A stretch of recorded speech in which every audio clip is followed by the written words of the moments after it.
భర్తమాయాశైలకు విజ్ఞప్తి ఇప్పుడే చూసి వస్తున్నా. ఆడియన్స్కి నేను విజ్ఞప్తి, ఇప్పుడు మీరు చూస్తారా చూడరా సినిమా మీ ఓకే వదిలేస్తున్నా. కిషోర్ తిరుమల గారు ఈసారి టోటల్గా ఫెయిల్ అయిపోయారు. రవితేజ అన్న మళ్ళీ ఫెయిల్ అయ్యాడు. ఈసారి చాలా హోప్ ఉండే ట్రైలర్ చూశాక.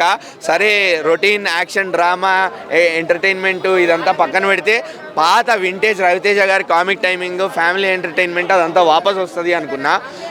బట్ నో, అసలు కిషోర్ తిరుమల గారు పోయిన సినిమా కూడా శర్వా గారితో కొంచెం అట్టిట్ అయింది. ఈ సినిమా అయితే డౌట్ లేదండి, అట్టిట్ కాదు, టోటల్గా పోయినట్టే, టోటల్గా దొబ్బినట్టే. అసలు 2.5 గంటల సినిమా కూడా కాదండి, కానీ నాకైతే 4 గంటల సినిమా చూస్తున్న ఫీలింగ్ వచ్చింది. ఎప్పుడు ఇంటర్వెల్ వస్తుందో, ఎప్పుడు బ్రేక్ తీసుకుందామా, ఎప్పుడు సినిమా నుంచి బయటికి వెళ్ళిపోదామా అనిపించింది నాకైతే మాత్రం. టు బీ ఆనెస్ట్ చెప్తున్నా, ఎక్కడ కామెడీ అనేది పండలేదు. రొటీన్ కామెడీ, రొటీన్ ఉన్నా కానీ జెన్యున్గా నవ్విస్తే బాగుంటుంది అన్న. అది క్రింజ్ ఉండని ఏదైనా ఉండని పర్లేదు, రొటీన్ ఉన్నా పర్లేదు. కాకపోతే అరే అది కనెక్ట్ అయ్యి జెన్యున్గా నవ్విస్తే నీట్గా ఉంటుంది. కానీ ఇక్కడ ఎన్ని జోకులు పెట్టారు, ఎన్ని బలవంతంగా డైలాగులు ఇరికిచ్చారంటే బలవంతంగా నవ్విపోయడానికి ట్రై చేశారు. ట్రెండీ టాపిక్స్ని ఇన్వాల్వ్ చేసి, లేకపోతే కొంచెం ట్రెండీ డైలాగ్స్ని ఇన్వాల్వ్ చేసి, మీ మెటీరియల్లో ఉన్న డైలాగులని ఇన్వాల్వ్ చేసి కొంచెం బలవంతంగా నవ్విపించడానికి ట్రై చేశారు తప్ప ఎక్కడ సినిమాలో జెన్యూనిటీ అనేది అయితే నాకు కనిపించలేదు. అసలు రవితేజ గారు ఎలాంటి సినిమాలు తీసేవాళ్ళు, ఎలాంటి సినిమాలు తీస్తున్నారు, నాకైతే చాలా బాధగా ఉంది. అన్న మీకు నేను విజ్ఞప్తి చేస్తున్నా, ఇప్పుడు hope this reaches you. Just please కొంచెం మమ్మల్ని దృష్టిలో పెట్టుకొని, మీ ఫ్యాన్స్ని దృష్టిలో పెట్టుకొని, మీరు ఎలాంటి మంచి సినిమాలు తీసేవాళ్ళు ఒక్కసారి ఆలోచించండి. ఒక్కసారి ఫ్లాష్ బ్యాక్లోకి వెళ్ళండి. మొన్న వాల్తేరు వీరయ్య 2 ఏళ్ల క్రితం వాల్తేరు వీరయ్యలో మీరు లీడ్ రోల్ చేయకపోయినా మిమ్మల్ని చూసి బాస్ పక్కన ఎంతో హ్యాపీ ఫీల్ అయ్యామో. మీ వల్ల సినిమా ముందుకెళ్ళింది, మీ క్యారెక్టర్ ఆర్క్ అంత బాగుండింది. సో ఇక్కడ మీరు కొంచెం క్యారెక్టరైజేషన్కి ఇంపార్టెన్స్ ఇచ్చే సినిమాలు, లేకపోతే సినిమాలో కొంచెం దమ్మున్న కంటెంట్ ఉన్న సినిమాలు చేయండి ప్లీజ్. వీళ్ళు రొటీన్ కామెడీలు వద్దు.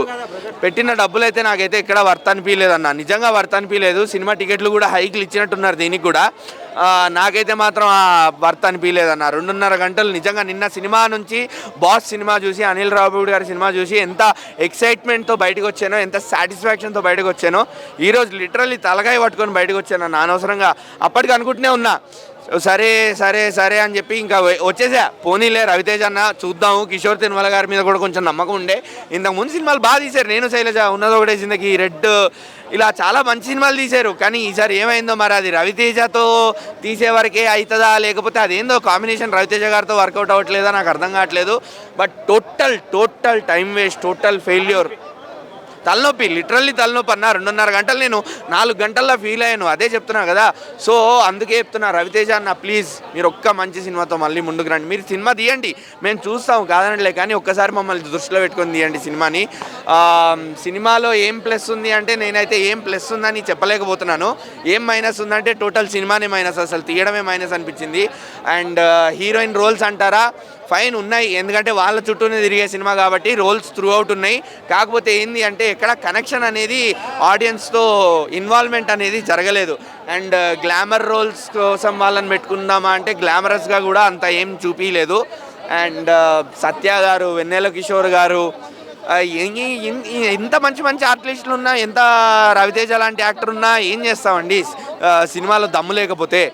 అంతే, పోయినట్టే. ఇంకా మళ్ళా సంక్రాంతి బరిలోంచి వెళ్ళిపోయిందండి. ఆఫ్టర్నూన్ షోస్ నుంచే ఖాళీ అయిపోద్ది నాకు తెలిసి. Maximum already cinema first show కూడా నాకు థియేటర్ ఖాళీగా అనిపించింది. అది మేబీ అది మైండ్ సెట్ అలా క్రియేట్ అయిపోయిందో ఏమో జనాలతో ఆల్రెడీ రవితేజ అన్న సినిమాల మీద. బట్ హోప్ఫుల్లీ అన్న ఒక్క మాస్ కంబ్యాక్ అన్న. మీరు ఎలాంటి సినిమా తీయాలి అంటే ఇంకా జనాలకి రవితేజ అన్నకి సినిమా మీద ఎంత ఇష్టం, సినిమా మీద ఎంత ప్యాషన్, ఆయనకి వాళ్ళ ఫ్యాన్స్ మీద ఎంత రెస్పెక్ట్ ఉంది, ఎంత ప్రేమ ఉంది అనేది తెలవాలన్న. ఒక్క మంచి సినిమాతో వాపసు రండి ప్లీజ్, అంతే అన్న. ఇప్పుడే సినిమా చూశాను అన్న, భరత మహాశైలు సినిమా చూశాను. నేను చూసినప్పటి నుంచి స్టార్టింగ్ చాలా ఫన్ అనిపించింది. తర్వాత కొంచెం సినిమా రొటీన్ స్టోరీ అనిపించింది. ఏంటంటే ప్రతి ఒక్కరూ ఒక జనరేషన్లో ఏముంటుందంటే, మ్యారేజ్ అయిన తర్వాత భార్య ఉన్నాక కొంచెం ఒక సంవత్సరం 2 నెలలు అలా పోయినాక భార్య బోర్గా ఫీల్ అయ్యి వేరే అమ్మాయి, అందమైన అమ్మాయి వచ్చి ఏదో ప్రపోజ్ చేయడం ఏదో చేస్తుంటే అమ్మాయికి యాక్సెప్ట్ చేసి వేరే అమ్మాయిని చూసుకుంటే ఎలా ఉంటుంది, చూసుకున్న తర్వాత ఒకవేళ తన భార్యకు నిజం చెప్తే ఎలా ఉంటుంది, చెప్పిన తర్వాత భార్య రియాక్షన్ ఎలా ఉంటుందో, ఈ సినిమా స్టోరీ మొత్తం ఇదే అన్న. ఇంకా మీరు సినిమాకి వచ్చిన ఇదే స్టోరీ ఉంటుంది, వేరే ఏముండదు.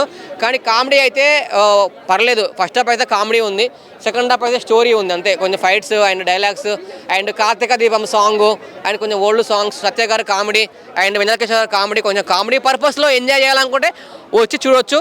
కానీ మీరు అనుకున్నంత లేదు, తక్కువలా ఊహించుకొని రండి, ఎంజాయ్ చేస్తారు అంతే. ప్రతి ఒక్క ఫ్యాన్స్ చూడొచ్చు ఒకసారి మూవీ అయితే.